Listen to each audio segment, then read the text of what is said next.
Welcome to Market Domination. I'm Julie Hyman. That's Josh Lipton, live from our New York City headquarters. We are giving you the ultimate investing playbook to help tune out the noise and make the right moves for your money. And here's your headline blitz, getting you up to speed 1 hour before the closing bell rings on Wall Street.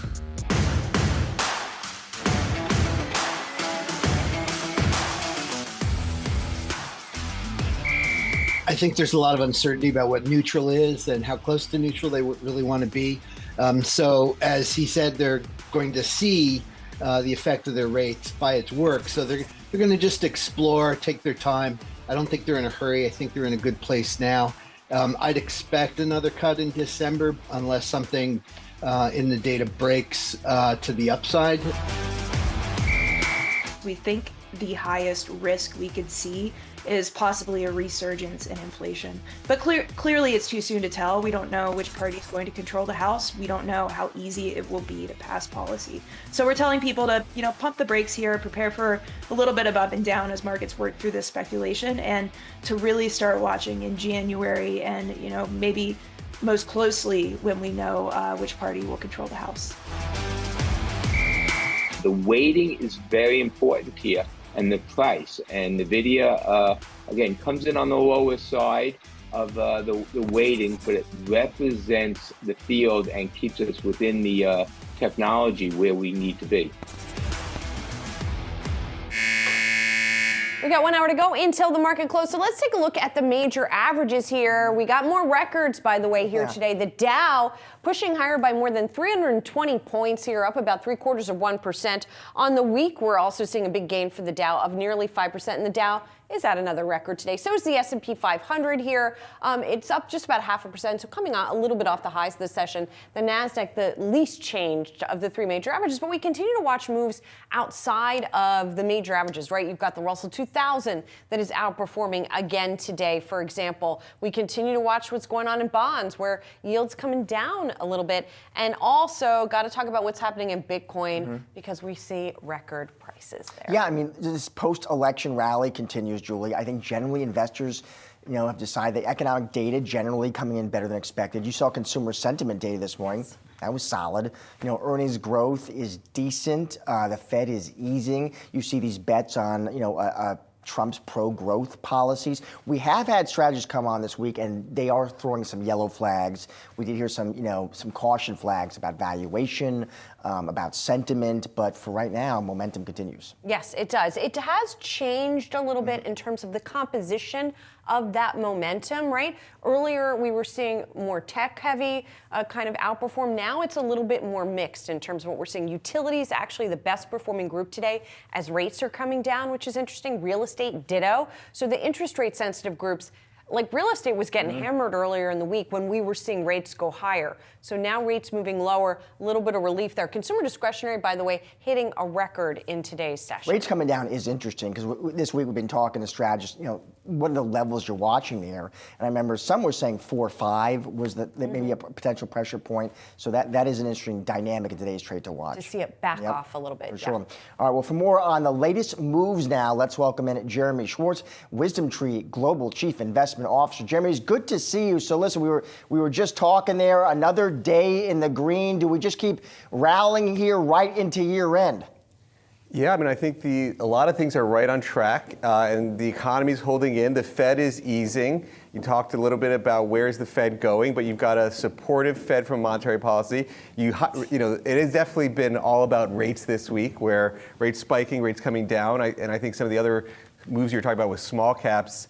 When you say the strategists were concerned about valuation, there's only one segment of the market that's really expensive by a historical valuation sense. Tech at 30 times earnings, or the traditional tech companies. The rest of the market, 18 times earnings, is kind of normal. Small caps, if you have any profitability screen on small caps, we have 3 different ETFs focused on small caps, all have 13 PEs, 10 points lower than the S&P. Those aren't expensive by any means. Those are historically cheap. What about your valuation? Let me get your take on sentiment. That was also flagged. Well, the question is, where are investors? Are they all in on the market or not? You still see, I'm not one of these people who say, hey, there's cash on the sidelines. There's $6 trillion in cash in money markets. Well, if they're going to buy, somebody's selling. So there is what's out there. And so is there cash on the sidelines? It's always one buyer, one seller on every trade. But Yeah, there's been a lot that's gone right. Certainly the markets are up in a big way in the US and in a lot of the international markets, but small caps is not where there's a sentiment. The sentiment has been depressed, actually. Now, for good reasons. The earnings growth has been great for mega caps, great for tech, but not great for small caps. So you've got to see that inflect a bit for next year for them to continue the rally.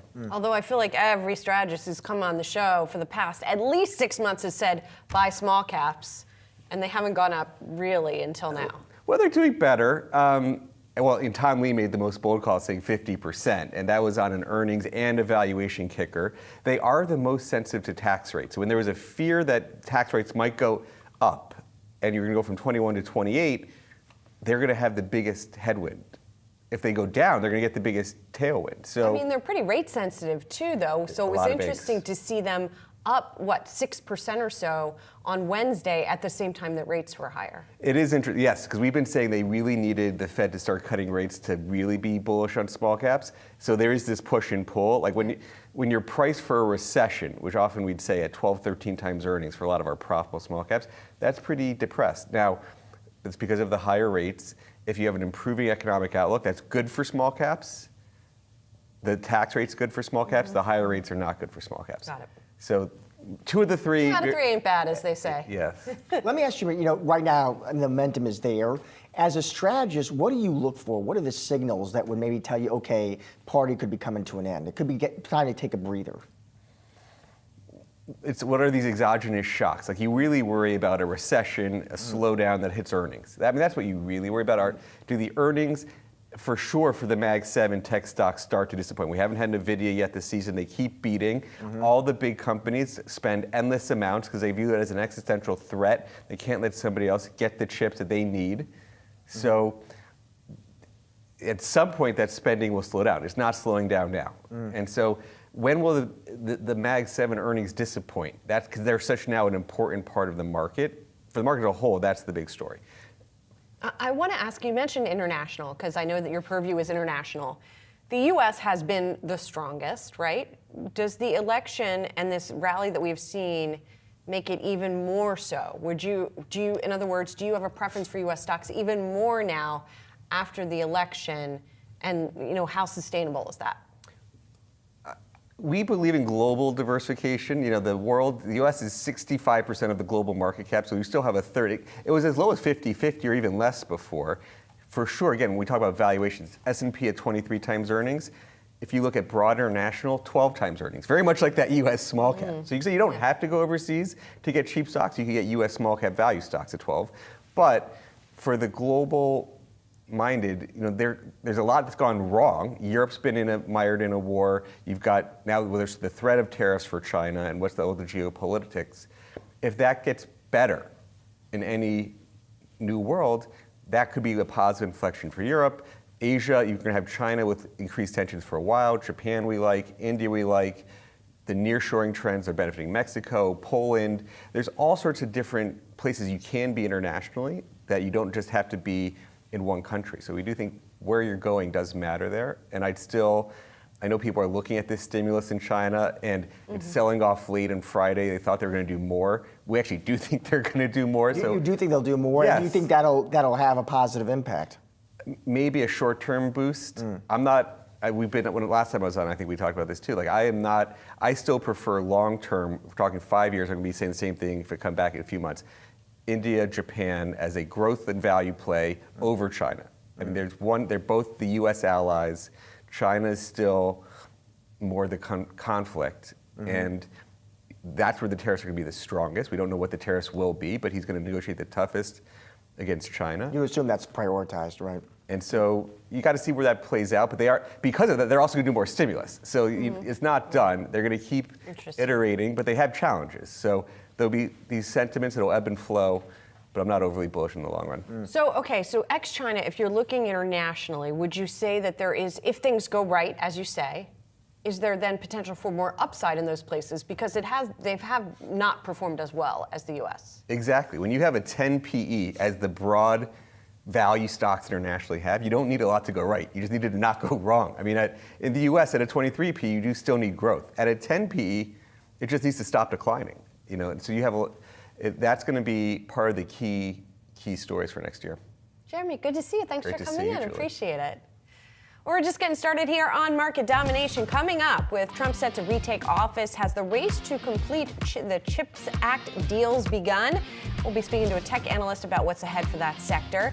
Plus, shares of Upstart Holdings soaring higher today on the back of their latest earnings report. We'll check in on that stock as well as some of our other top trending tickers on the other side. Stick around, we've got much more Market Domination still to come.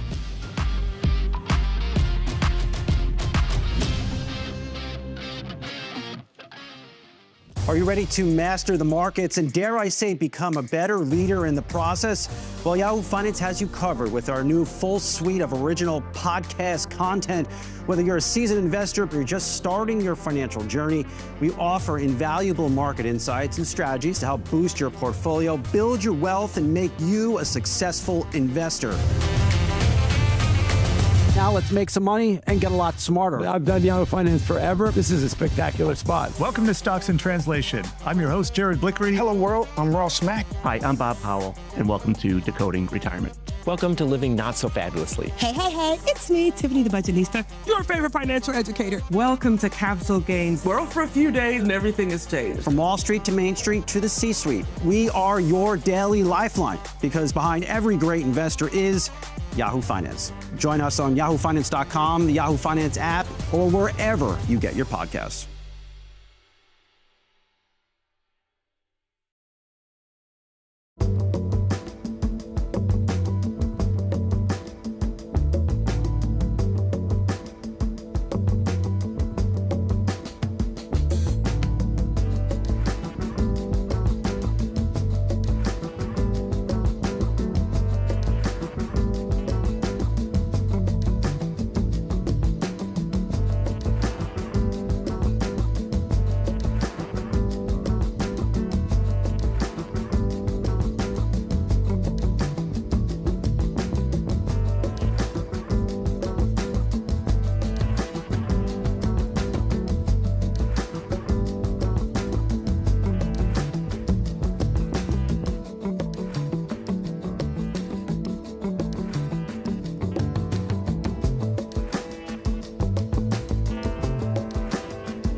NVIDIA is replacing Intel in the Dow today, signaling a changing of the tech guards in the U.S. stock market. But More broadly, what can we expect from NVIDIA and the rest of the semiconductor sector as the markets brace for another Trump term in office? For more, we're bringing in our friend Stacey Rasgon, Managing Director and Senior Analyst at Bernstein. Stacey, it is great to see you.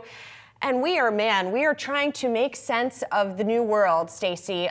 When it comes to chips and what we are expecting under the second Trump presidency, of course, he's talked about tariffs, but talked about them maybe as a negotiating tactic. One of the sectors, of course, that's been affected by this whole back and forth between the U.S. and China has been the chips.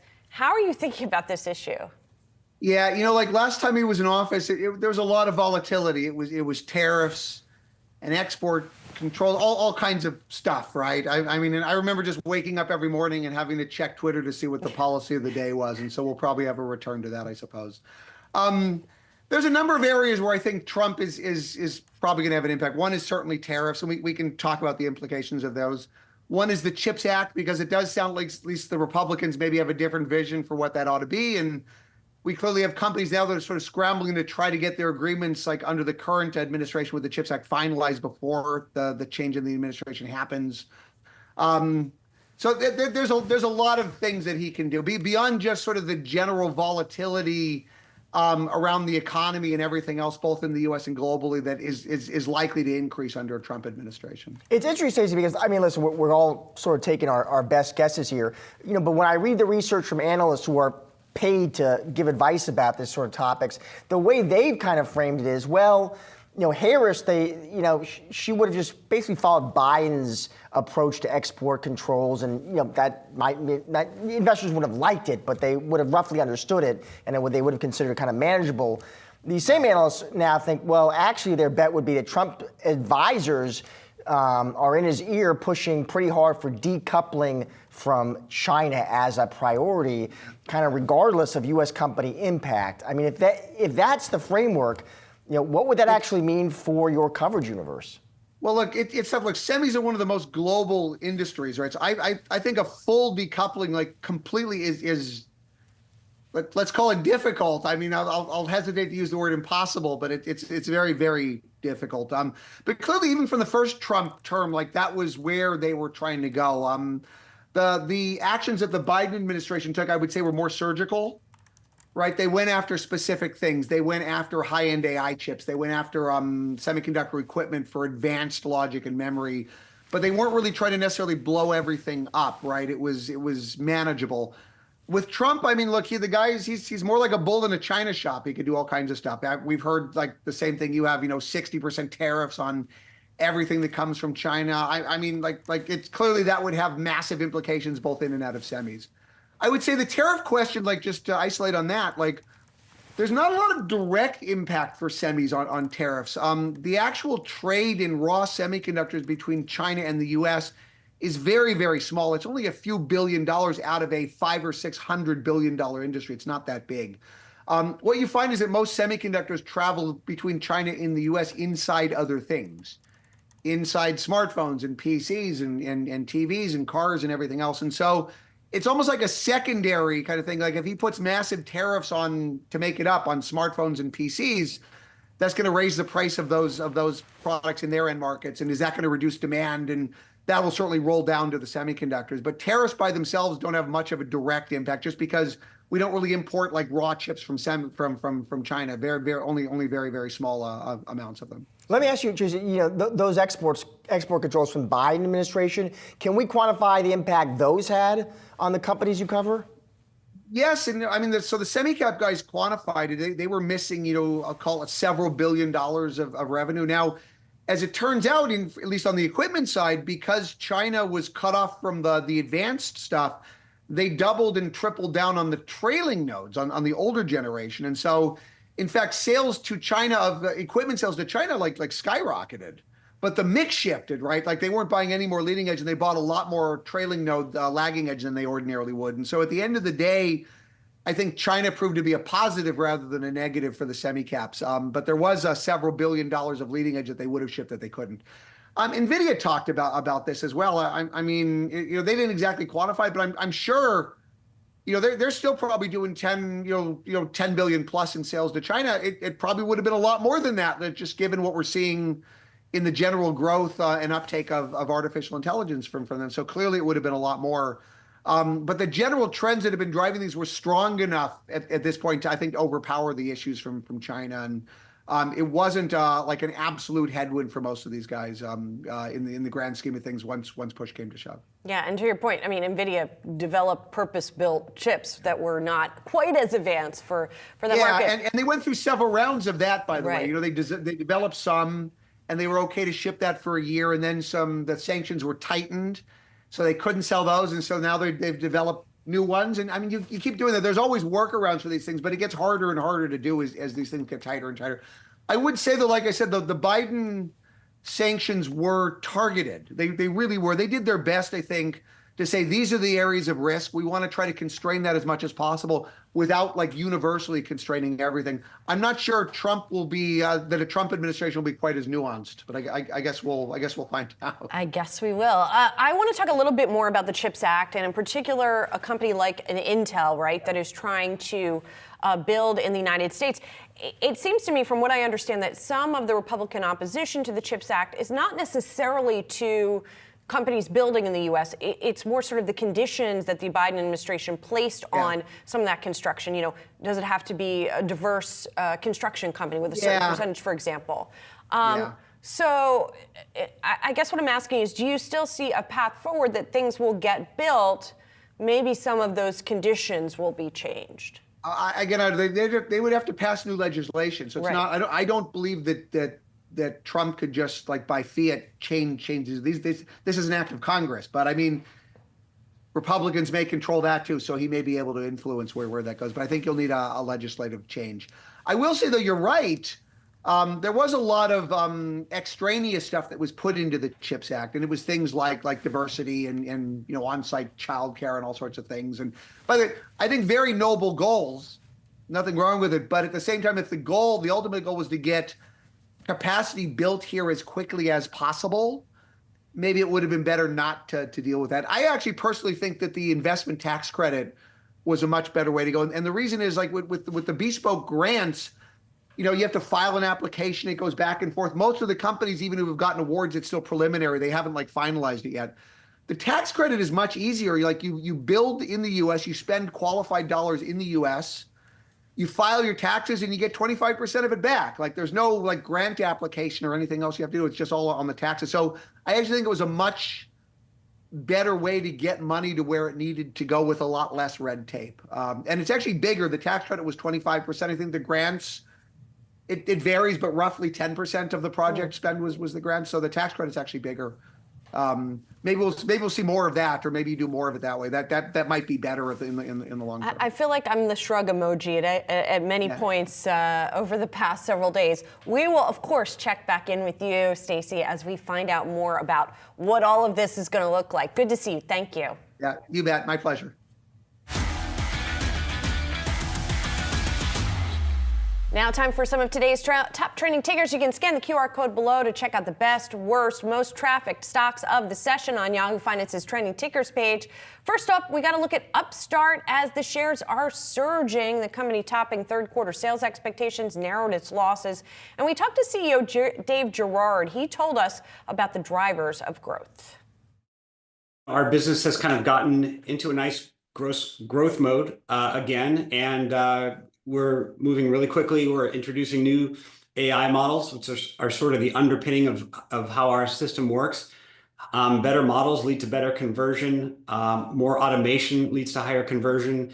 So that's all what's happening. That's leading to an acceleration in the volume on our platform and in our financials.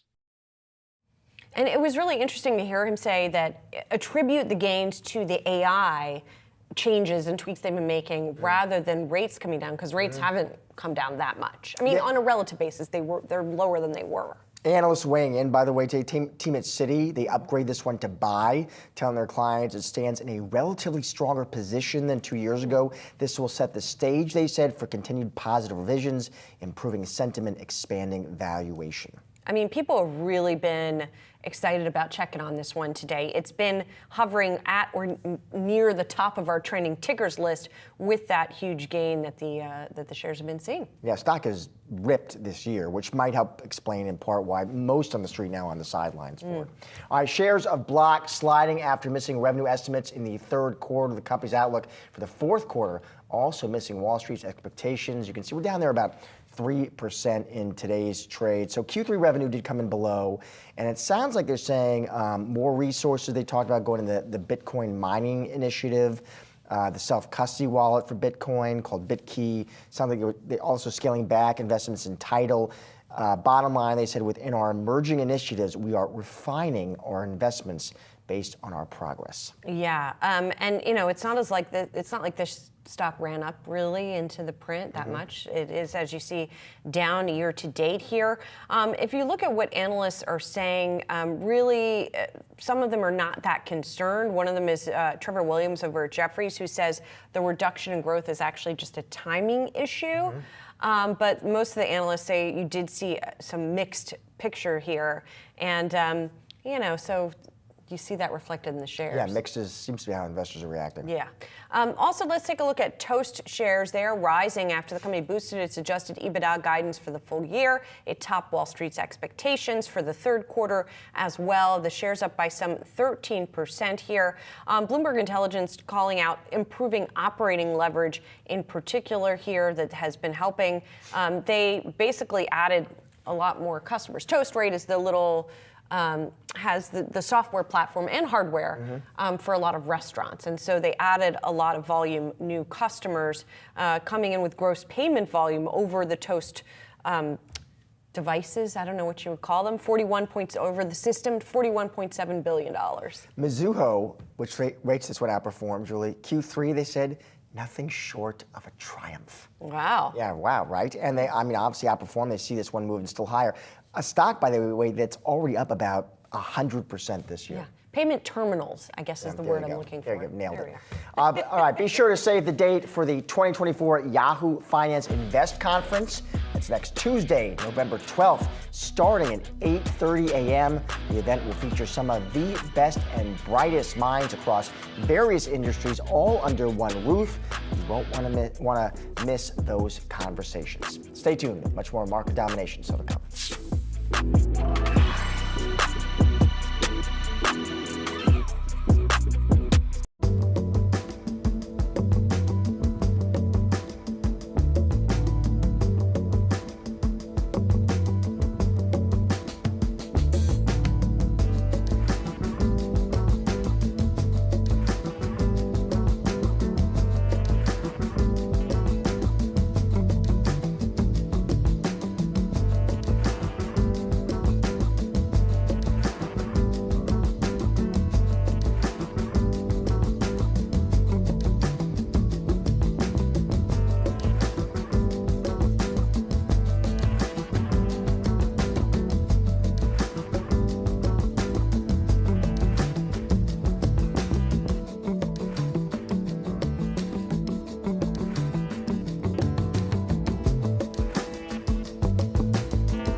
Are you a passionate investing bull? Maybe you love scooping up shares of NVIDIA on every single dip because, well, AI is changing the game. Fascinated by PE ratios and how the presidential election outcome may impact them? Then come one and come all to the 2024 Invest Conference. Huge power players all under one roof. Thought-provoking discussions on November 12th at 2nd in New York City. We can't wait to welcome you to Invest 2024 live at Yahoo Finance all day.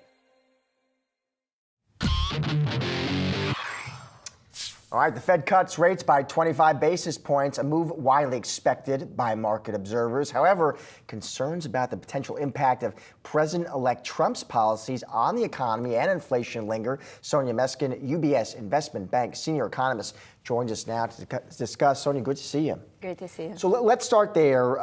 You expected 25, you got 25, but walk us through what you saw and heard yesterday, Sonia. Anything surprise you? Well, I don't think the Fed wanted this to be a surprise at all. They wanted drama-free. Absolutely. In fact, I'd wager they wanted to be in the background, and they pretty much achieved. If this was the goal, they pretty much achieved it. And in fact, for December as well, there's a lot of talk now about December. Do they cut? Do they, in fact, pause? Do they cut by 50? I've heard that out there as well. We really think they're just going to go another 25 and then reassess into the next year because there's a lot of uncertainty around policies right now. We've moved the red sweep scenario, including the Republicans actually also taking the House in addition to the Senate and obviously the presidency. So there's a lot of moving parts there too. And the Fed is probably just going to watch and learn and take what comes their way effectively as a given. They can't really respond to it yet. Yeah, and Powell was very clear on that point that he doesn't know, right? Your job is to try to figure out what they're going to do, even when they don't know what they're going to do. And we've had several banks coming out and saying maybe the Fed's only going to cut rates once next year. We've even had some folks float the idea of maybe there would be even an interest rate increase next year, depending on fiscal policy and how that flows through.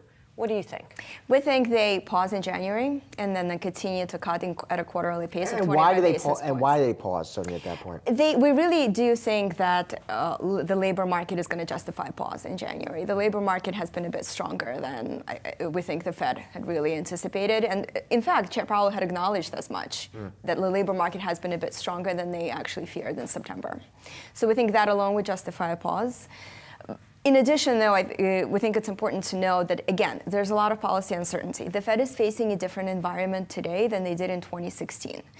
The tariff configuration is going to look different this time around, right? It's not just about China this time around, especially in the red sweep scenario. We also have a much larger deficit this time around, even though the economy is doing well. Each time that there's a tax cut, the marginal benefit of this tax cut is probably going to be smaller than it would have been otherwise. And then even the extension of the TCJA alone, just to maintain the status quo, not to have a fiscal contraction, is about $5 billion over 10 years? That alone is quite huge. On top of that, you introduce tax cuts and then tariffs, forces that actually move in opposite directions from the economic perspective. Not clear what the end result will be. And we also, the timeline is, the market is reacting as though, well, the market is a discounting mechanism. But if you say it discounts 6 months out, this stuff isn't even happening 6 months out necessarily, right? So all of the things that the market is now looking for from fiscal policy, when is all of that potentially coming? Well, it's going to get priced in before it actually is implemented, right? Unlikely anything would actually hit the economy until 2026. But what we do have going on in 2025 is the debt ceiling and the potential reconciliation. And that, I think, will be the focus going into next year, in fact. Were you surprised, Sonia, by, even as the Fed raised rates as quickly as they did, that the economy stayed resilient? And why did it stay resilient? Interestingly, the term premium went up, right? Rates actually went up. Rates went up also in anticipation of the Trump presidency, but even before, after the 50 basis point cut, rates actually began to rise. So what does this tell us? It could tell us that growth expectations are rising, but also could tell us that uncertainty from the investor perspective is rising as well. And so as we continue to see the Fed maybe cut another 25 basis points in December, do you expect rates will come down, or will we continue to see an elevated level? truly it could be less about the Fed and more about the deficit, which is why, again, the debt ceiling is going to come more and more into focus. All right, Sonia, great to see you. Same. Joining us. Thanks. All right, let's check in on a few more tickers that are trending over on the Yahoo Finance homepage. A couple of cybersecurity companies trending in opposite directions, both reporting earnings results for the third quarter. Let's break these up. Cloudflare, Julie, forecast for Q4 does fall short of what the street thought was coming. They offer, looks like 451 to 452 million. The estimate on the street is closer to 456. Company did say they added a record 219 large customers. They talked about a new milestone, 35% of the Fortune 500 now paying Cloudflare customers. But today we did see a slip there. Yeah, we did see that slip there. And then Fortinet is the other one that we're looking at here. That company's numbers were above estimates, as you can see here for last quarter. And the analysts are pretty positive here, talking about strong cash flow, for example. They also raised the bottom end of the full year forecast, but brought down the top end of that forecast when it comes to billings, in particular over at Fortinet. The company says adjusted gross margin will be a little bit higher than it had predicted as well. So Fortinet shares are faring a little bit better today, up 9.5%. Yeah, I saw some analysts talking about sizable upsell opportunity. They did talk about margins at all-time highs for this one. They did point out, at least some of the billings are implied to decelerate in Q4. And Raymond James, though, I saw telling their clients the metric has continued, they call it topsy-turvy trend there. But I mean, the stock up more than 50% now this year. Yeah, let's talk about one more that we're watching. That is Doximity.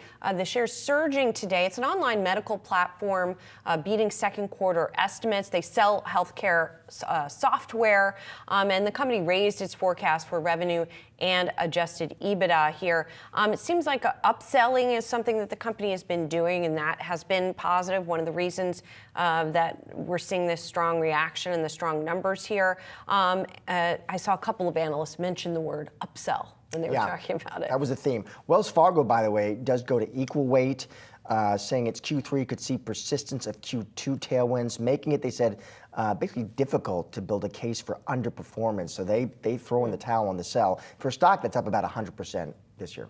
Yeah. Well, Republicans are set to gain control of the White House and may also be looking at control of both houses of Congress.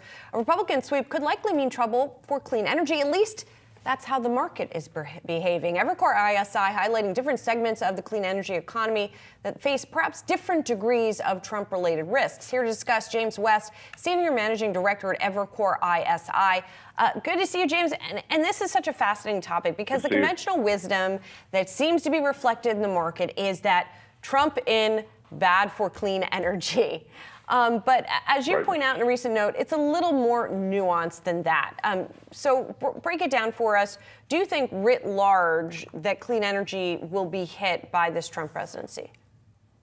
We really don't. So we're trying to parse the reality from the perception here that Trump is a negative for clean energy. He has made negative statements, of course, in the past around clean energy, but the fact remains that the IRA bill, which is the largest investment in climate and in clean tech that the world's ever seen, is largely going to remain intact because 80% of the job creation and the capital spending is going to red states or red districts, if not higher now that more states have flipped red. Secondarily, when you talk to senators and congressmen offline, they will all tell you they have no interest in shutting down the plans for manufacturing capacity. Third is reshoring manufacturing to the United States, getting it out of China, which is a net positive in Trump's worldview. And so we think all those factors combined would suggest that any changes to the IRA bill or to clean energy broadly would be very nuanced. So a couple areas might be the EV tax incentives, which even Elon Musk is on record saying he doesn't really need or agree with. But other than that, things like solar, things like hydrogen, these are mostly energy storage, manufacturing tax credits, mostly remain intact. Can I ask you, James, you mentioned those red states. Why do they tend to receive more clean energy investment broadly?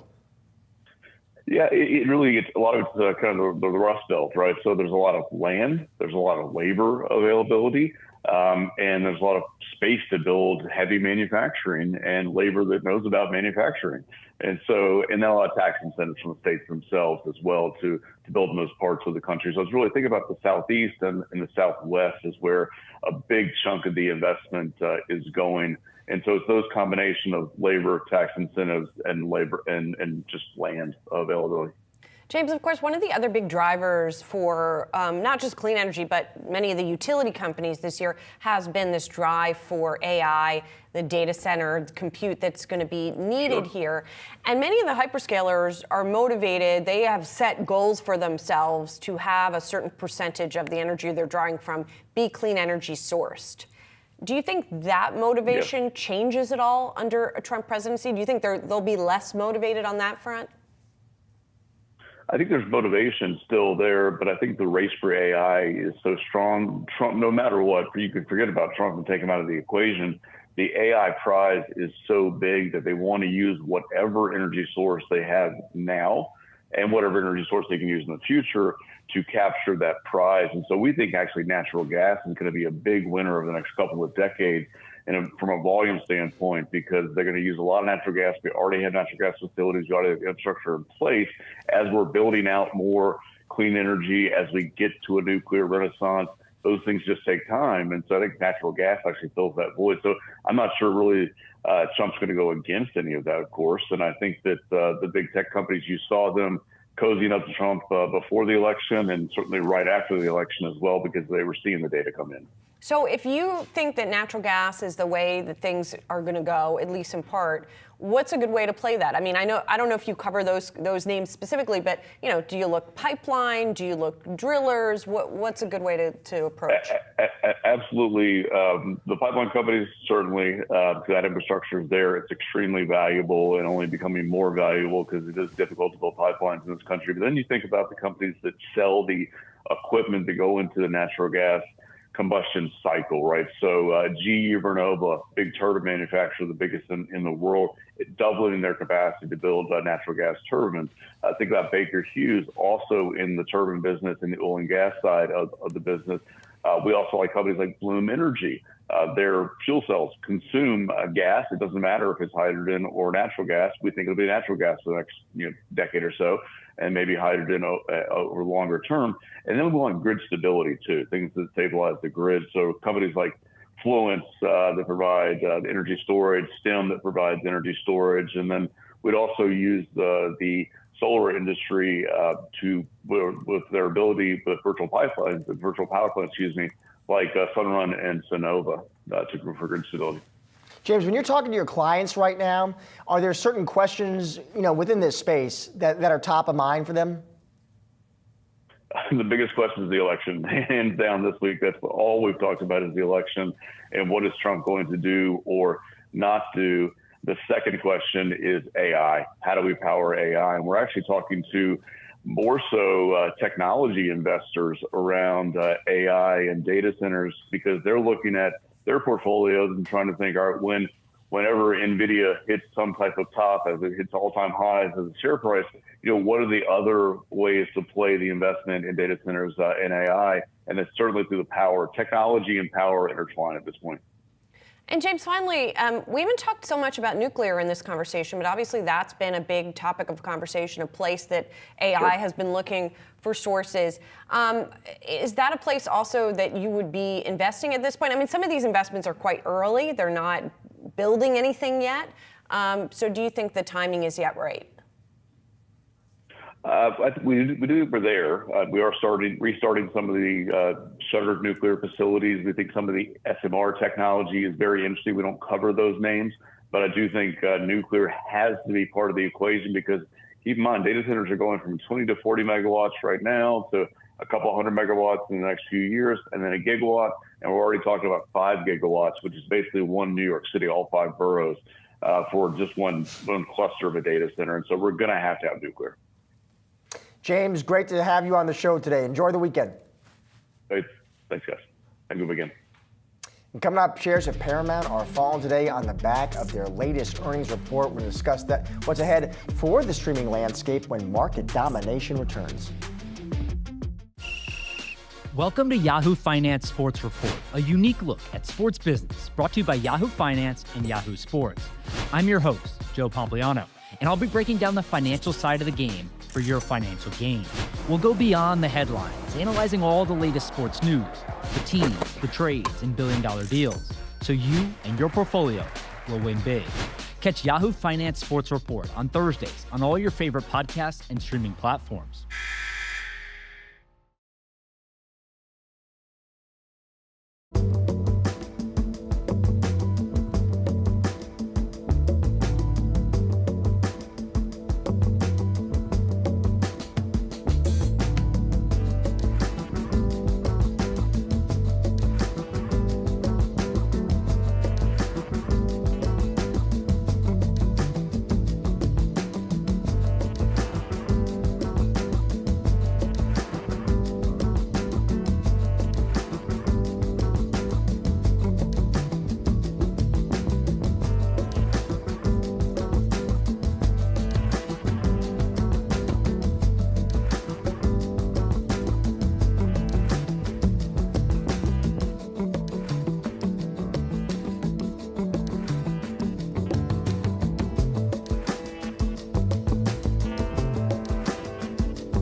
Are you ready to master the markets and, dare I say, become a better leader in the process?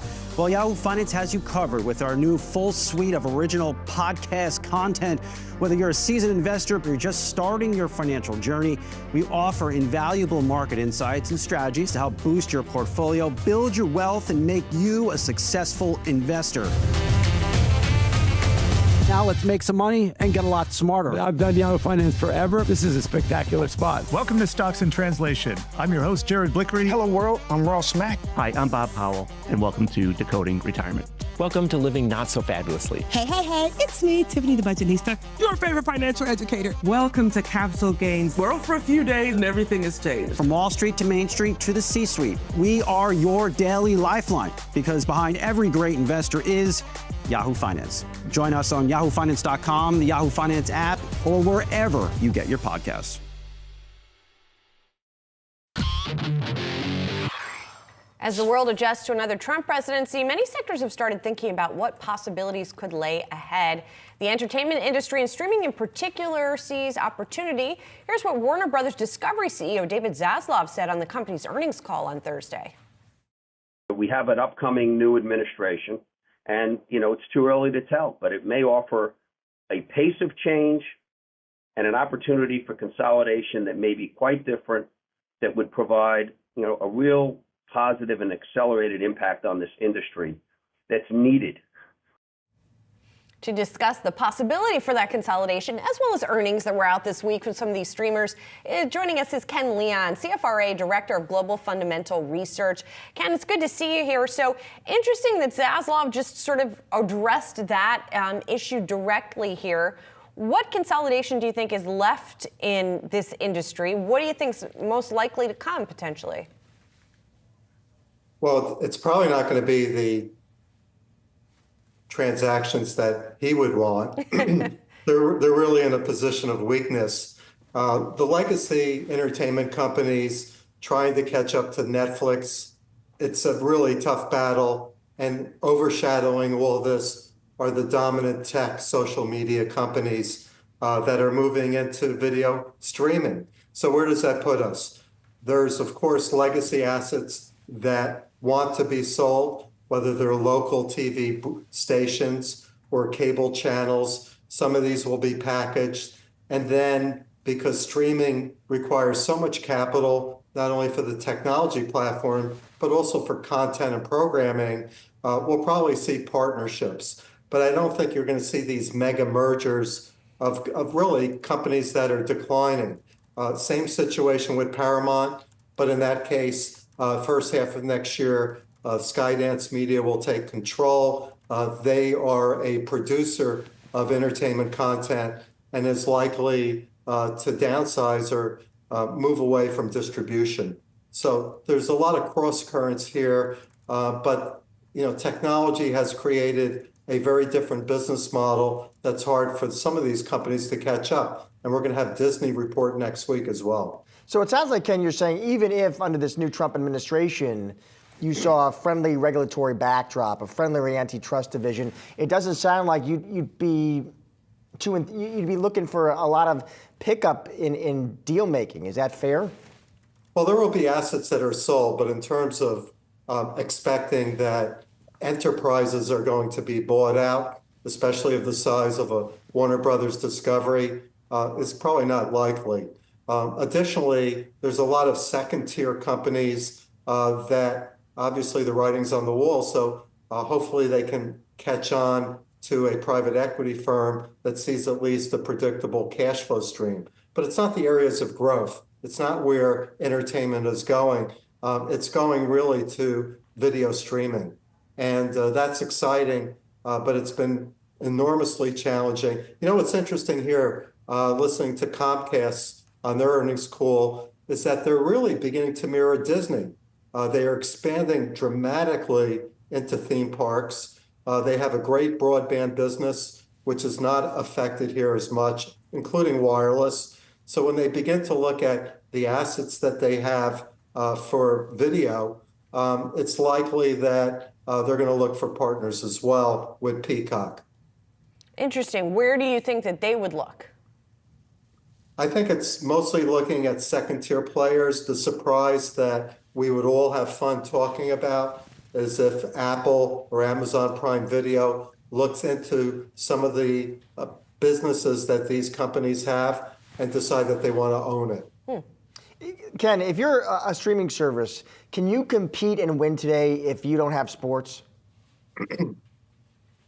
Live sports is a recipe for success. If you don't have it, it's a recipe for failure. And that was the challenge for Warner Brothers Discovery, losing out on the NBA sports rights. These are 10-year deals. And it's interesting, the stock was up yesterday, but where did they get 7.2 million subscribers? It was zero in the US. Those ads came all international. And you're getting 30 cents on the dollar on average revenue per subscriber. Warner Brothers Discovery, with their offering, is $12 in the US. It's $4 outside the US. So it's really a tough business, not the one where I think most investors want to be. Ken, while we have you, we're going to hear from Disney next week. And I'm just curious how you think it's poised. Is that something that investors should be looking at going into its numbers? They're going to take the high road. They're going to talk about their financial milestones for 2025. They should have quarter-over-quarter and year-over-year improvement with Disney Plus. And of course, there's a nervousness, although the stock has moved up from the mid-80s to 98 on the theme park, on the consumer. The message was that the consumer was feeling pressure, may not, attendance has come down a bit at the parks. So lots of questions there from the analysts. Additionally, in terms of movie releases, they're doing fine there. But, an overall picture here is we have to see more progress, net adds on Disney Plus, and probably getting out of some of their international businesses, which they're doing, like Hotstar in India. Ken, great to see you on the show. Thank you as always for joining us. Thank you. And while we're wrapping up today's market domination, don't go anywhere. We've got you covered with all the action. Following the closing bell, stay tuned for Market Domination Overtime.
There's the closing bell on Wall Street, and now it's market domination overtime. We're joined by Jared Blickery to get you up to speed on the action from today's session.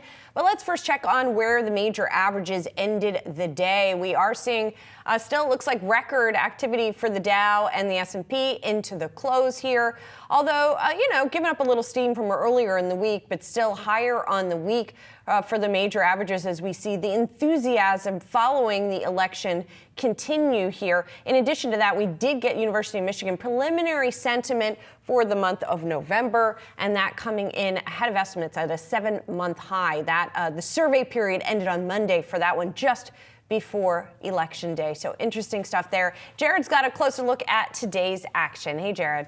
What a week. This has been the best week for stocks, and by that I mean the Dow and the S&P 500 of the year. You'd have to go back to November of last year. And for the Russell 2000 here, actually the best week since April of 2020, and that was right in the thick of the pandemic. So here's over the last 5 days, Russell 2000 up 8.5%.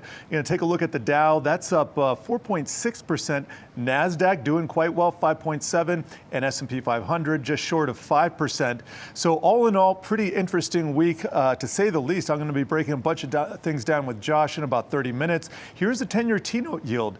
Interestingly, it is ending not too far off where it started, just a few basis points down around the 4.3 level, and that's kind of one of those critical thresholds. I've been watching that all the way up to 4.4%.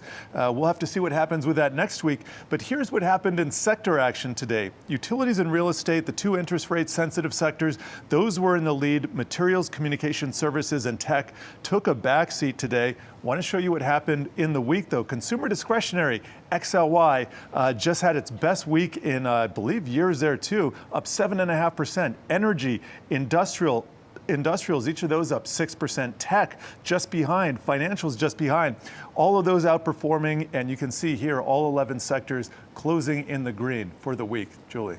Thank you, Jared. Well, since Donald Trump's election win this week, as we've been talking about, the Dow and the S&P 500 have climbed to new records.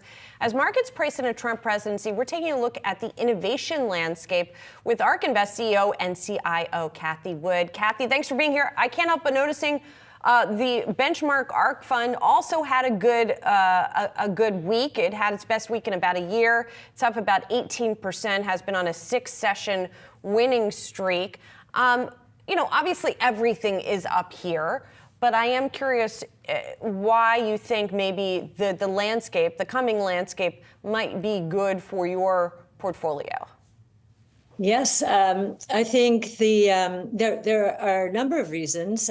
I think that with the new administration, we're going to see a logjam open up here and really let innovation thrive. I think top of mind is regulation. We know that Chairman Gensler, SEC chairman, has been a menace to the world of digital assets and was driving a lot of that innovation into other countries. I think that's going to change. We also think that the FTC commissioner or chairman, Lina Khan, will be going, and that will break the logjam in M&A. I think venture capital has been harmed dramatically in the last few years for lack of liquidity events. Liquidity events, very importantly, involve mergers and acquisitions, and those ground to a halt. Even in mergers or deals where the two companies were not competing with each other, it might have been just tangential. So that's huge. I also think that an environment of tax cutting, offsetting tariff increases, and I don't think the tariff increases are going to be extreme, but I think tax cutting is going to unleash animal spirits. Once again, I'm feeling very much like I did very early in my career in the days of the Reagan administration, when Reagan was facing a huge deficit, and what happened? Even though we saw tax cuts, we grew our way out of it. And maybe I should say because of tax cuts, we grew our way out of it. Deregulation was a big theme back then. And I do believe that President Trump will go back to, if you want to put in a regulation, you have to give me back 2 regulations. And it might even be more extreme than that. In terms of government spending, we have assisting President Trump, Elon Musk, we believe, the Department of Government Efficiency, DOGE, perhaps, an acronym there. And we do think defense spending is going to get a lift. And very importantly, AI is going to be central, and already is, I think, central to beefing up our defenses. We're seeing around the world our artificial intelligence expertise being used. Right. And I think that's a big deal. Finally, and I do believe one of the fears people have is inflation because of tariffs. We do not think that tariffs are going to cause inflation, maybe one-off here and there. We think inflation is going to surprise dramatically on the low side of expectations because we think innovation unleashed, so robotics, energy storage, artificial intelligence, blockchain technology, multi-omic sequencing is going to cause a huge burst in productivity. We're already seeing productivity surprises. That is going to lower inflation surprisingly. And the other thing is, while President Trump might want a weak dollar, we think the dollar, just like in the early days of the Reagan administration, is going to be very strong because the returns on invested capital in the United States are going to go up relative to those in the rest of the world. And that's going to attract capital and push the dollar up, which is also anti-inflationary. Commodities are priced in dollars. If the dollar's going up, the pressure on commodity prices will be down. So I think one of the biggest surprises brewing is much lower than expected inflation. There's a lot to dig into there, Kathy. So listen, I'm just going to pick one thing, and then we'll kind of go through and talk about some of these items. When it comes to M&A, and we're talking specifically about your portfolio, if you think there's going to be an uptick in M&A, do you think that companies in your portfolio will be affected either as targets or as buyers? And who do you think might be most likely to be affected within the companies in which you invest? Well, we have always said that we thought the big risk to our portfolio was that some of our pure plays would be taken out by conglomerates. I think the biggest category is in what some call the genomics theme, and we're now calling the multi-omics theme. ARKG is the flagship there, and it's been hurt tremendously by a couple of things. One, M&A activity stopped, and in that world, M&A helps with price discovery, especially when companies are early stage, as many of ours are, and are not making money. They depend on liquidity events and M&A to set prices, help give investors an idea of what bigger companies think our companies are worth. Now, I hope a lot of them do not get taken out. We want to keep our pure plays, but we think some of them will. That's probably the area most ripe for takeovers. Kathy, let's talk about Elon Musk. You're a fan, Kathy. You're a believer. You're invested in his companies. He played an important role in this campaign. He bet big, Kathy. He bet right. Would you like to see him have a role in this Trump administration? Or, Kathy, you know, as an investor, would you like to see him actually just not do that and stay focused on running his companies? I think he will remain focused on his companies. I think he'll play a vitally important role in advising the president in terms of the government efficiency initiative. As he says, and I've always believed, government spending is taxation. And we are bloated right now. We're just overwhelmed with taxation as well. So I think that he's going to be really important in two ways: introducing new technologies and actually cutting out a lot of middlemen in the government, just like he did at Twitter. He laid off 80% of the people, and Twitter's working fine. Maybe the advertising dollars haven't come back yet. I bet that changes. But Twitter itself is thriving, and it's become better under him. And I do think the same thing will happen in government. I don't think he'll cut government employment 80%. But what I do think he will do, just like President Trump is suggesting on regulation, if a person leaves employment in government, my guess is that person will not be replaced because there are going to be many more productivity enhancing tools introduced in the government sector. So I think that's going to be one of his most important roles. I think he'll also have a tremendous impact on how to incentivize new technologies so that the U.S. continues to pull ahead of the game instead of being held back as we have been in many cases in the last few years. So, and especially in space, going to Mars and so forth. So pretty excited about Elon's role. He's a first principles guy. White sheet of paper, let me think. If we were going to do this all over again, what's the right way to think about what government should look like, just like he did in the auto industry, which is now becoming the autonomous industry. So pretty exciting. Kathy, I understand you lightened a little bit of your Tesla stake going into Election Day. Talk to us about that decision. Sure. Tesla is our largest position in the flagship strategy. We cannot buy a stock once it goes over 10% of the portfolio.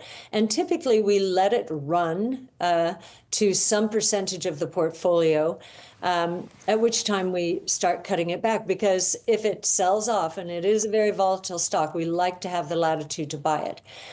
We have let Tesla, you can see, we publish our holdings at the end of every day, run to 15% of the portfolio. It has increased, appreciated 50% more than the rest of our portfolio. And so we have been just cutting it very slightly, thinking that 15% from a risk control point of view is a good sized exposure.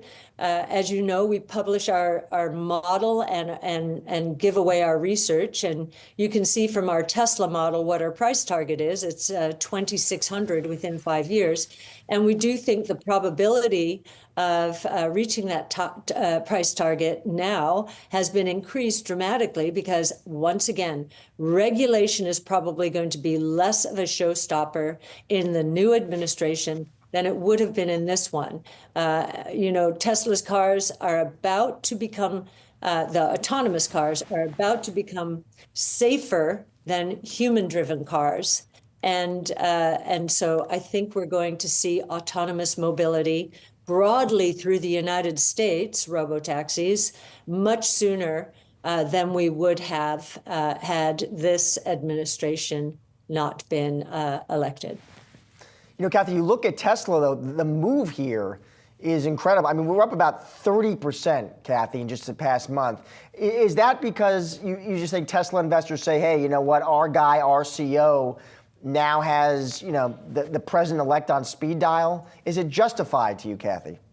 I don't think that's the reason. I think what happened with Cybercab Day a few weeks ago forced, and Tesla's recent earnings report, forced analysts into considering what will autonomous mean to this business model. And an autonomous taxi network is a SaaS model. A SaaS model. But Kathy, that's not. But the stock didn't go up on the cyber event, right? It did go up in the earnings, but it went up on the earnings because they're selling more cars and making money on the cars. And those aren't autonomous cars. They're still cars that you got to sit in. Well, it takes analysts a little while, and I know if they witness what happened at Cybercab Day, which was really a product announcement, but which was detailed for financial analysts more in the earnings report. Once they start doing these models and realize, wait a minute, this is not just a car manufacturer with EV margins, electric vehicle margins in the, let's just say 20 to 30% range over time. They're lower than that now. This is a software as a service model with gross margins not at 20 to 30%, but 80 to 90%. It's a completely different model. And what's been interesting is Waymo, Alphabet's Waymo, has it has proof of concept. Autonomous is not about tomorrow; it's here, and we're very excited to see how Tesla is going to go to market. I want to switch gears a little bit, Kathy, and talk a little bit about performance, which we've discussed before.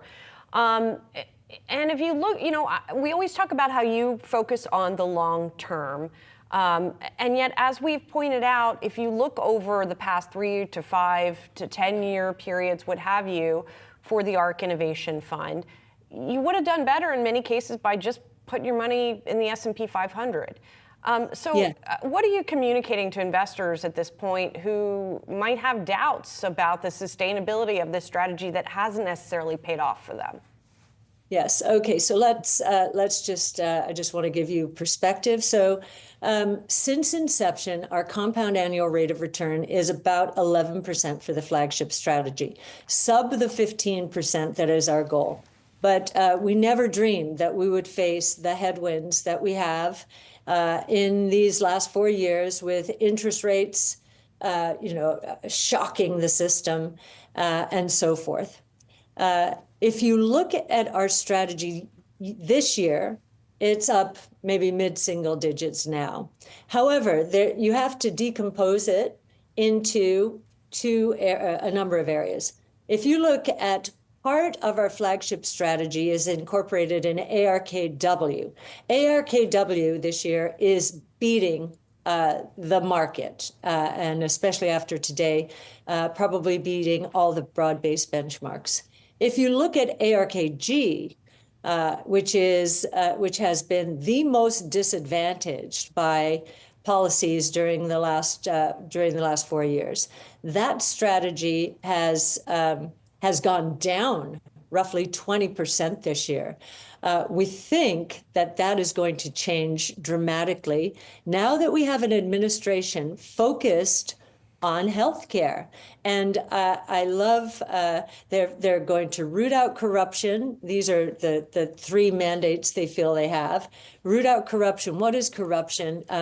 It's not as deliberate as that, but you've got huge lobbying organizations advocating for the status quo when there is so much innovation that is going to introduce preventative medicine, predictive medicine, personalized medicine, and participatory medicine. Is going to transform healthcare directly. Entirely.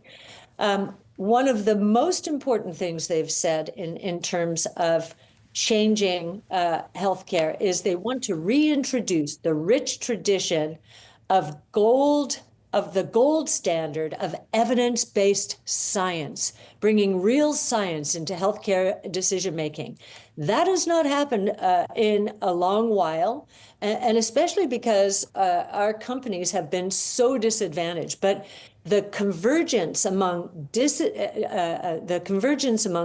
sequencing technologies, DNA, RNA, protein, others, and artificial intelligence and CRISPR gene editing is already curing disease. This is not an if or a when. It is now. CRISPR Therapeutics is now. CRISPR has been pummeled in this market. It's been cut in half this year, even though it has 2 therapies that have been approved in US, UK, and Europe to cure sickle cell disease and beta thalassemia.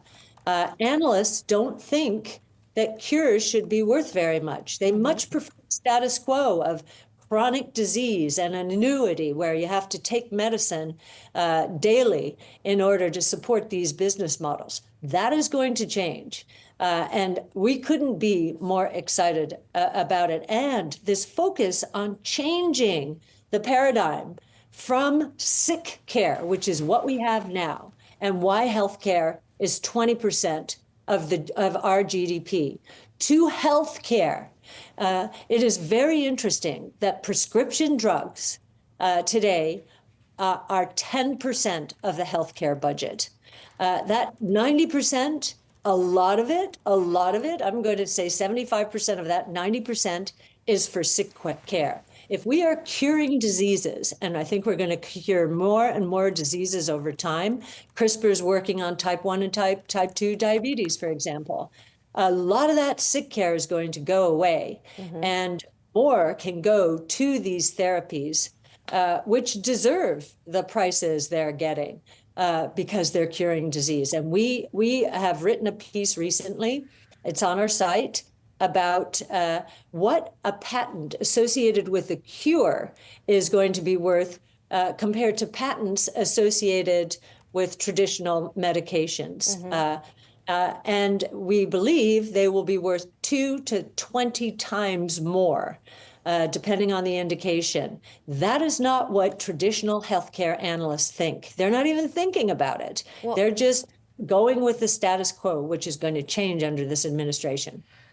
We shall see, Kathy, and we'll check back in with you. Thanks so much for your time. It's very exciting. It's very hopeful. It's very good. Well, the market's hopeful, that's for sure. All right, thanks a lot, Kathy. Appreciate it. All right, thanks so much. Bye. Stick around. We've got much more market domination over time still to come.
A record day on Wall Street with the Dow, Nasdaq, and S&P 500 all closing at new highs. The moves coming after two major events. The election and Fed decision are now behind us. And joining us now is Dryden Pence Capital Management CIO. Dryden, always good to see you, sir. Great to see you. Happy to be here. So let's start right there. What do you make of the action we're seeing? What's driving this, and does it continue? The short answer is one thing we know for sure. We're not going to have a tax increase. So tax increases turn into tax cuts. And that's going to help earnings going forward. So I think when you take a look at 2025, 2026, and out there, you had this circumstance where there was some uncertainty, right? That maybe we would get a 28% corporate tax rate. Well, that was going to pull $8 to $13 off of earnings, 700 points. Well, that's gone. So now we move tax increases turn into tax cuts, and now we have less regulation. We have lower interest rates. We have all of these things that stack up to being really accretive to earnings to companies, particularly people that make things. And so we think that earnings are going to be much better in 2025 than they actually were in 2024. So we see a further increase. What about the stuff on the other side of the ledger, however? Things like tariffs, potentially. Things like mass deportation that could be inflationary. And ballooning deficits, which the people we're talking to more and more are raising that as an issue. Sure. Well, let's take them in order. So with regard to tariffs, we've seen this story before, right? During the first Trump administration, people brought up tariffs and those things.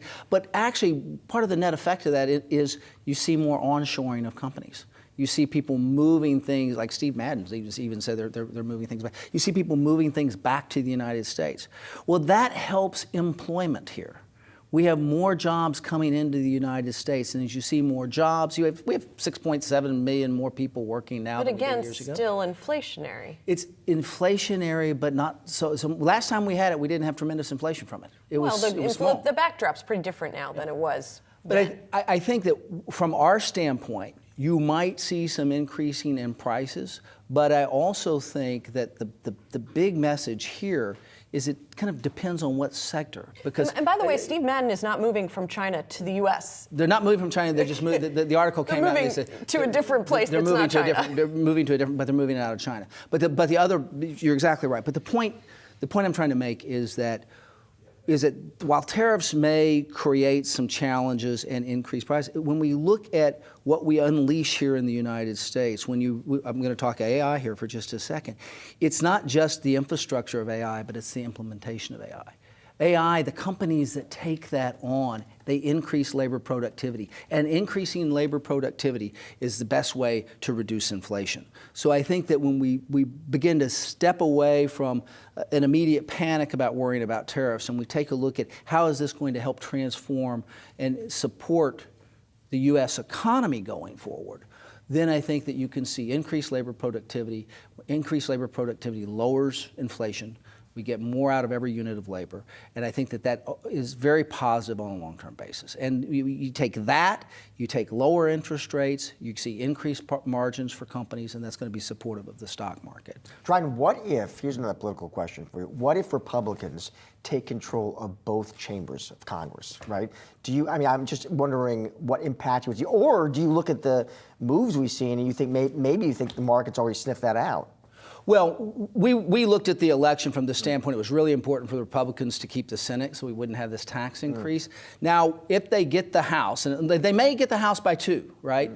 I think that hopefully if the Republicans cannot shoot themselves in the foot, because they've done that in the past, right? You had this far-right group of them that tend to do that. But if they can actually move forward on cleaning up regulations, on moving forward on bringing in, lowering the cost of government, right, and being some efficiencies, that's going to help us with the deficit. So you've got this balancing, right? Right. Tariffs could slow down trade, tariffs could have there's some negative effects there. But what's the balancing of the positive side of that, of increasing government efficiency, lowering some of our cost of government from those things, taking a look at the promise of all the technology that we have, that we begin to make things just more efficient all the way around. Those things can help us on a very long-term basis with lower taxes, lower government spending. Let us focus on building out the infrastructure of this country that allows us to have very efficient job growth. I mean, this is the thing that I think people were missing and why we didn't have a recession. From COVID, right, we've added 6.1 million more jobs than we had. We added the entire labor force of Illinois. We've added to the GDP, if you do the math, that's the equivalent of adding France, right? The 7th largest economy in the world. So when you think of that, if we unleash that and we allow the growth to occur inside this country, we're in probably a better situation where, what's the problem with the immigration issue, right? We bring the mass deportations. But the deportation is not necessarily against immigration, it's against illegal immigration. It's against undocumented immigration. Those people are working. They're working. Some of them are and some of them aren't. But I think the important thing is beginning to try to get control of our labor force so that they become actually part of the system as opposed to a sideline of the system.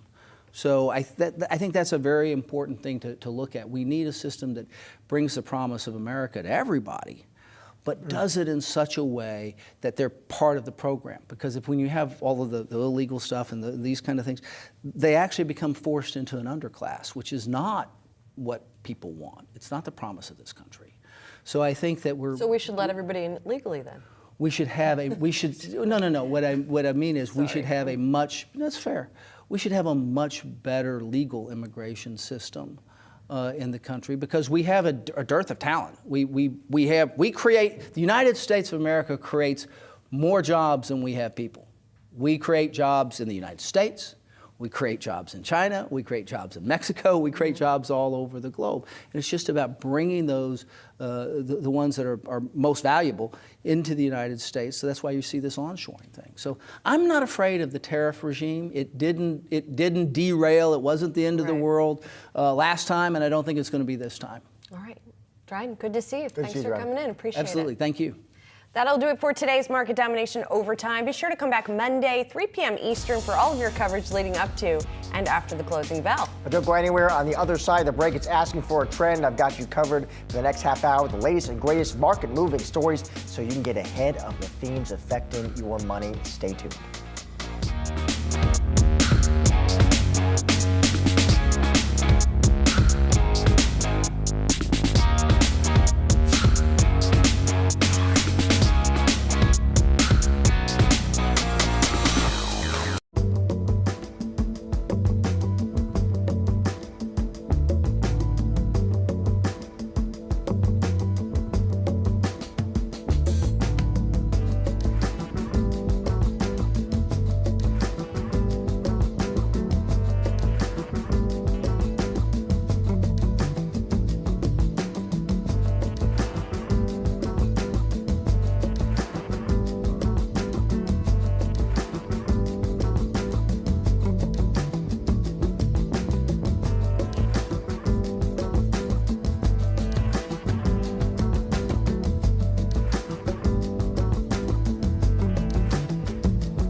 Welcome to Asking for a Trend. Tesla enjoying a healthy run over the last couple days as the markets brace for a second term from Donald Trump. Earlier, we spoke to Cathie Wood about what else is on the horizon for Tesla.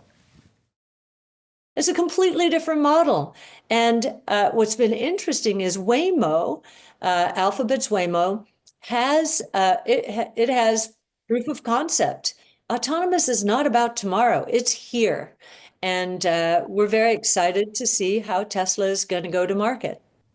Joining us now is Wedbush Securities Managing Director and Senior Analyst Dan Ives. Dan, always good to see you, have you on the show. Let's start there.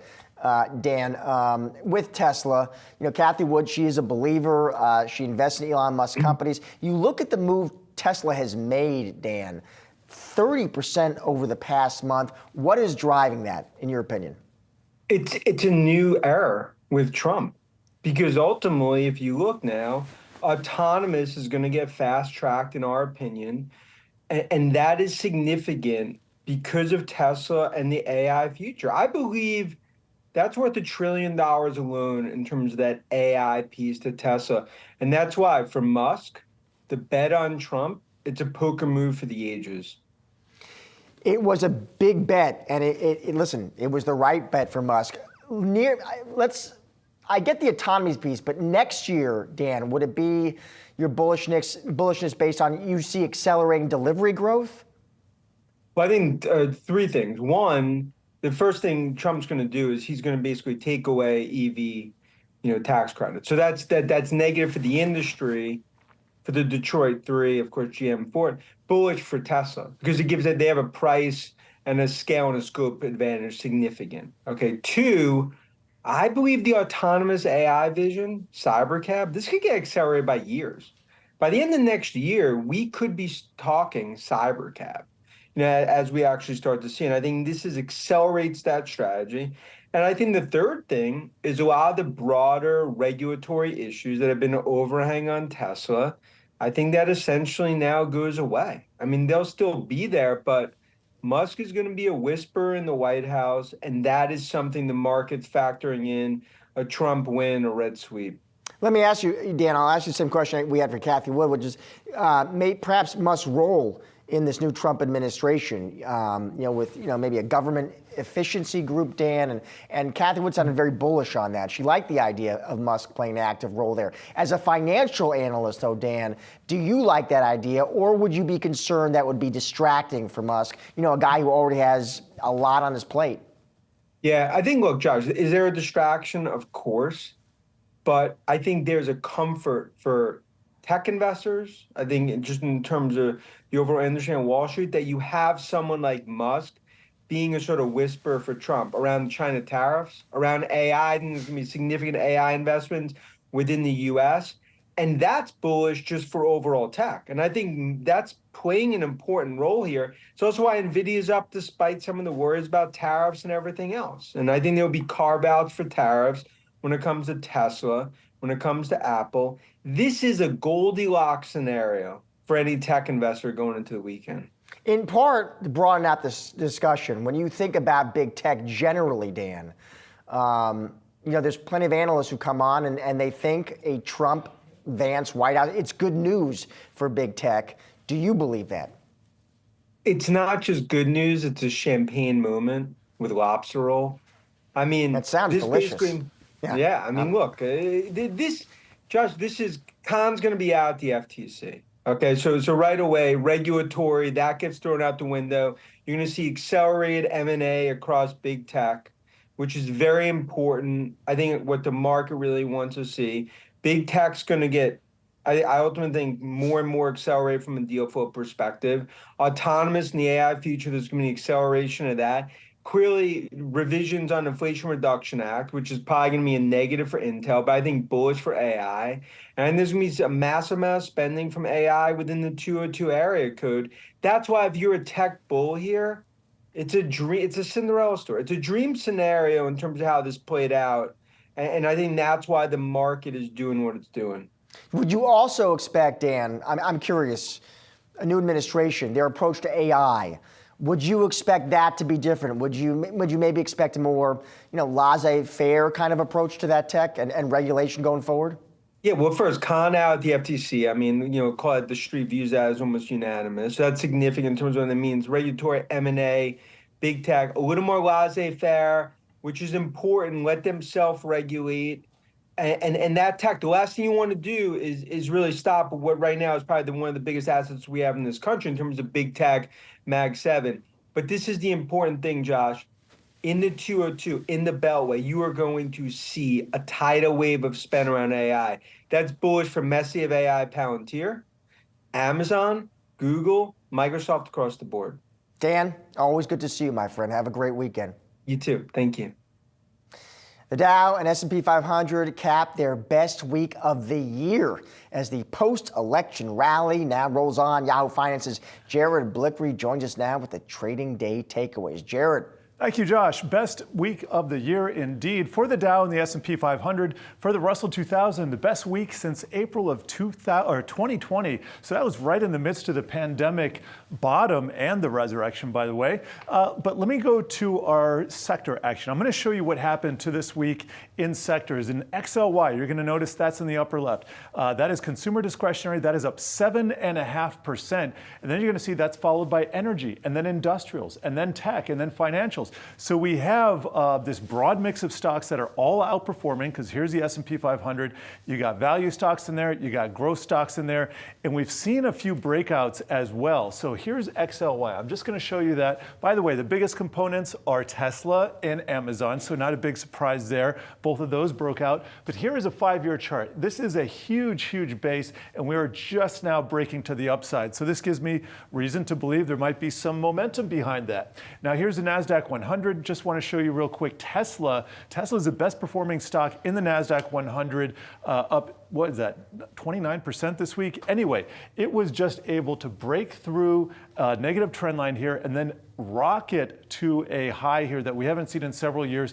$300 was a big level for me. It just blew past that. So for me, Tesla probably gets to at least test these record highs that we saw way back in 2021. Any Mag 7 update there? Yeah, well, the Mag 7 itself, let me see if I can find the MAGS ETF. That just broke to a record high as well. Here's MAGS, MAGS, and there you go, right now at a record high. So been really interesting to see that. By the way, the flows for the last week do not support heavy inflows into tech. In fact, we've seen the biggest 4-week outflow in tech since 2002, and that was the beginning of Bank of America's data. So go figure. We're not seeing that in the fund flows, but we definitely see that resulting in the price. All right.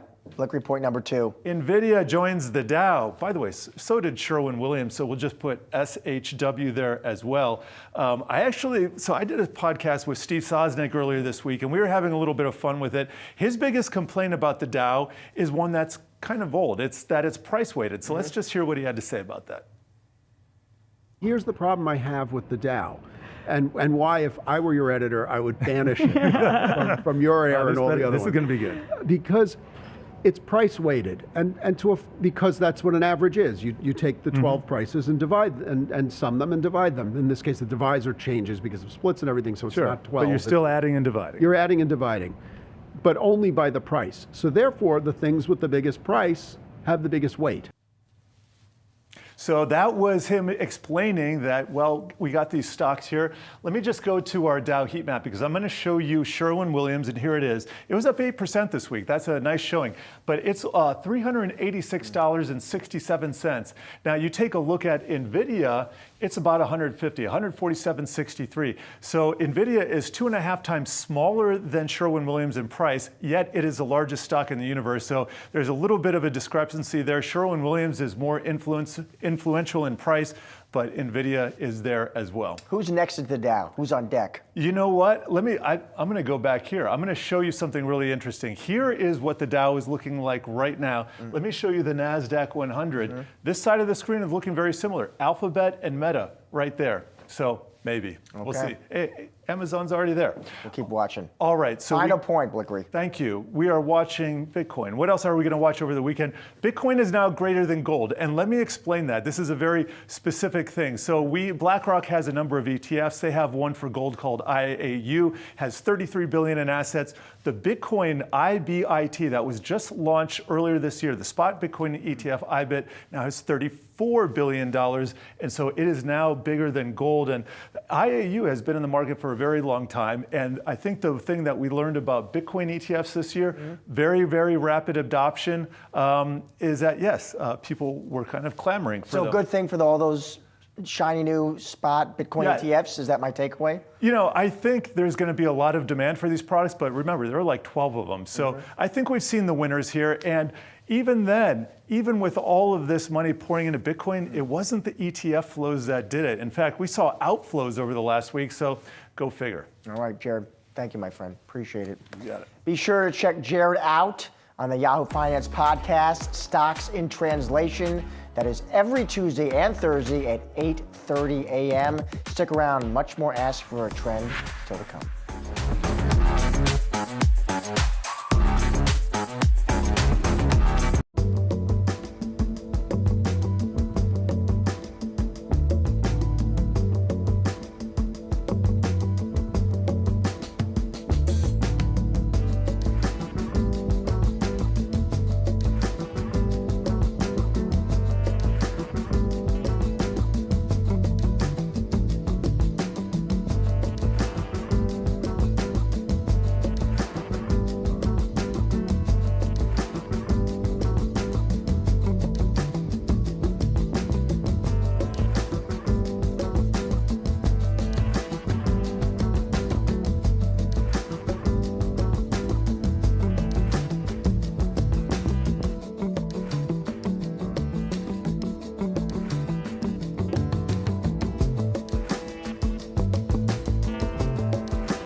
Appian reporting third quarter earnings Thursday. The cloud computing enterprise software company delivering a beat on both the top and bottom lines. And joining me now to discuss the results is Matt Calkins, Appian CEO and founder. Matt, it's good to see you. So let's start with those results, Matt. It looks like you narrowed total revenue guidance for the full year. The guidance, it looks like, did beat the average analyst estimate. But walk us through the report, Matt. What are you seeing in your business? Yeah, hey, the most important thing we're doing right now is accelerating our move to profitability by a full year. Our original plan had a break even in 2024, and due to the success of our plans and the quickness of our turn, we moved that up to this year. So I think that was the biggest news that came out of this announcement. But we've also been doing some reforms, and we had some good news coming out of that. We've been successfully moving to larger deal sizes, and that to me was another one of the highlights. And then we discussed agentic AI, and Appian's got a unique take on that. Matt, I also want to broaden out the discussion a bit because obviously with the election, there's a lot of attention and interest in what this could mean for AI regulation on the federal level. And you have, unique insight on that. I know you've thought deeply about the issue. What do you see, Matt? Yeah, we've been in AI for 10 years, so I definitely watch it closely. I think that neither party was very invested in AI policy coming into this election. Even during the election, I was a bit disappointed. But I think that we are more likely to see a seriousness about AI in the upcoming administration. I think with Musk there, it's inevitable that it's going to be discussed at the top table. And what should that regulation look like, Matt? I mean, if I put you in charge, what should it be targeting here? If I'm in charge, we start with transparency. We mandate that every large language model disclose the sources of its data, right? Is it training on personal information, like private data, copyrighted information, we need to know. And that's just fair to the people who create the intellectual property. And then secondly, we make sure that if any of that data is being used, then the owner is being compensated for it, or it's done with their permission. That's what I'd like to see. I don't think that'll be the first focus of the administration, but I hope that it's part of the focus. Musk has been very concerned in the kind of big danger scenarios around AI, so I'm sure that'll get some play as well. On that first point, Matt, that's interesting though, but that emphasis you want on transparency, because wouldn't you be effectively asking those companies to sort of hand over their secret sauce? No, this is about respecting the intellectual property that they're using. The secrets are all in the algorithms. They're how you use the data, not whose data you used. I think people want to know whether they are inadvertently and unwittingly training AI models.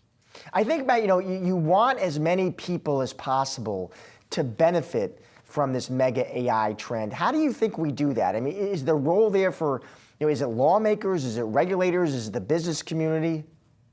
Yeah, it starts with regulators because we need a fair and even playing field. We need to go federal so that we don't go states. We don't want an uneven patchwork of regulation. We want one clear guideline.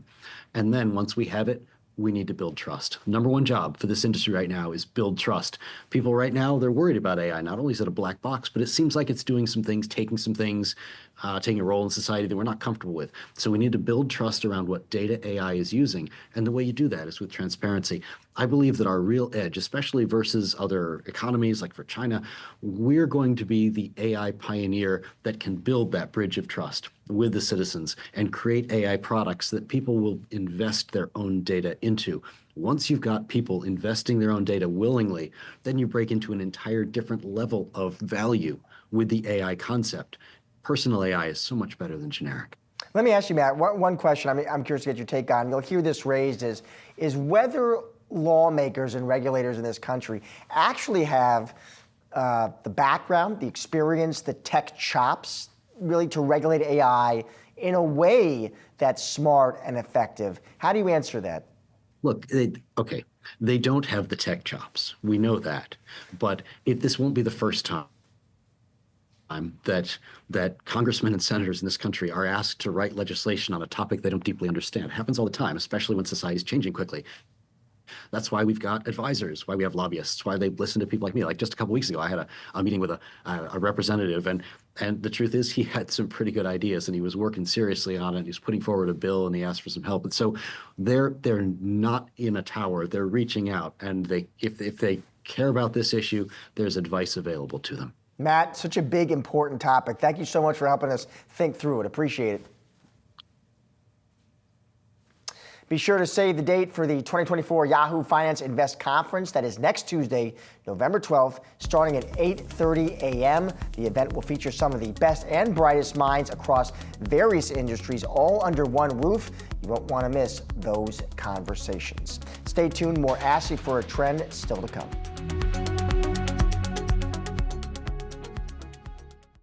Are you a passionate investing bull? Maybe you love scooping up shares of NVIDIA on every single dip because, well, AI is changing the game. Fascinated by PE ratios and how the presidential election outcome may impact them? Then come one and come all to the 2024 Invest Conference. Huge power players all under one roof. Thought-provoking discussions on November 12th at 2nd in New York City. We can't wait to welcome you to Invest 2024 live at Yahoo Finance all day.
Time now for what to watch next week. First off, the bond markets will be closed on Monday in observance of Veterans Day. And moving on to the earnings front, some heavy hitters reporting next week, including Disney, Home Depot, and Cisco. Disney announcing results for the fourth quarter on Thursday. Analysts expecting a downdraft at Disney theme parks, but streaming profits to rise following price hikes. Taking a look at the economy, we're going to be getting a big batch of economic data next week. First up, CPI, that's the Consumer Price Index. New monthly data for October coming out on Wednesday morning. Economists forecasting those numbers to hold steady, with core CPI at 0.3% and overall CPI at 0.2%. We're also going to be getting a new producer price index numbers for October on Thursday. Those numbers expected to both tick up to 0.2%. And finally, October U.S. retail sales data coming out on Friday. Economists expecting sales to slow to 0.3%, giving us more insight into the state of the consumer. And don't forget, on Tuesday, it is the Yahoo Finance Invest Conference. We've got some of the biggest names in business, from Bank of America's Brian Moynihan to IBM's Arvind Krishna. You won't want to miss it. Coverage starts at 8:30 a.m. Eastern Time. That is a wrap on today's Ask for a Trend. Be sure to come back Monday at 4:30 p.m. Eastern for all of the latest market-moving stories affecting your wallet. Have a great night.